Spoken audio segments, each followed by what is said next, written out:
wish to make public comment, go ahead.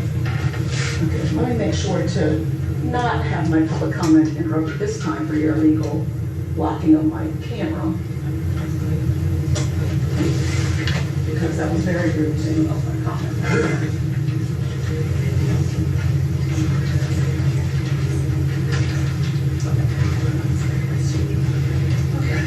My name is Susanne Johnson, and as a district parent, taxpayer, and voter, I will continue to stand up for students, teachers, and taxpayers such as myself. Unfortunately, this has led to me filing a lawsuit after this district has refused repeated attempts to comply with open government laws. Contrary to their claims of commitment to transparency, this board has violated the First Amendment and the Sunshine Act with their limitations on public comments and recording of meetings.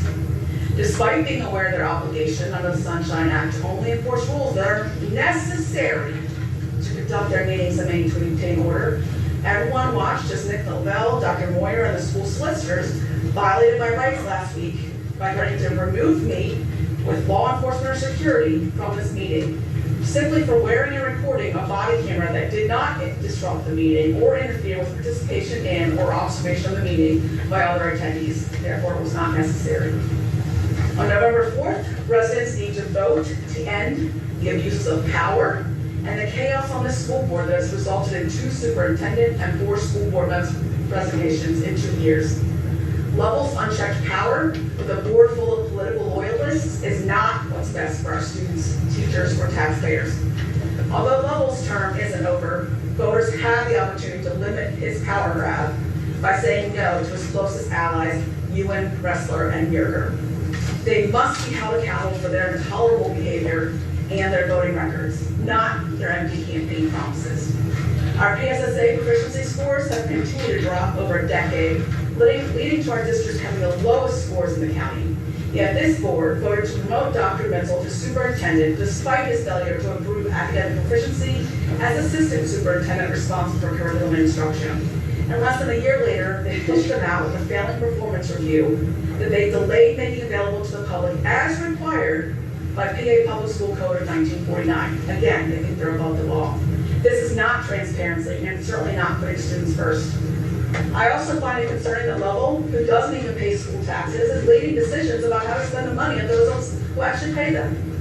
This board approved the budget with an estimated $2.5 million deficit that relies on dipping into unassigned rainy day funds for the autism classroom, cut ACTI investment, and cut classroom staff by not replacing a retiring math teacher where only 18% of our 8th graders are proficient in math. Yet this school board approved moving $3.2 million in capital reserves, costly new projects for athletic fields and additional facility improvements, expanded the central office, and improved administrative raises a year before contracts were expiring.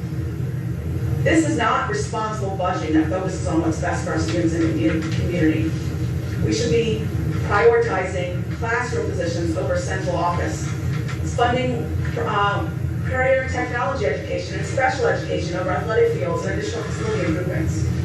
It appears disingenuous for candidates such as you to say she's interested in community input on things such as naming the renovated building when this was already done in the 2023 Spring Community Service survey, the last time she was actually on the board.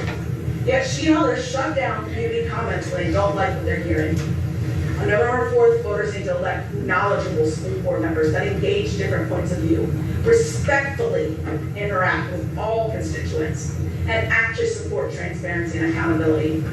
Elect board members that will actively support teacher and staff enrichment and empowerment to improve our student outcomes. And finally, we need to elect board members that will work with administration to make the difficult spending priority decisions for a balanced budget that meets our education needs without more tax increases.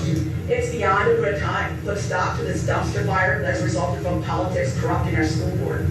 On November 4th, say no to Ewan, Ressler, and Yerger.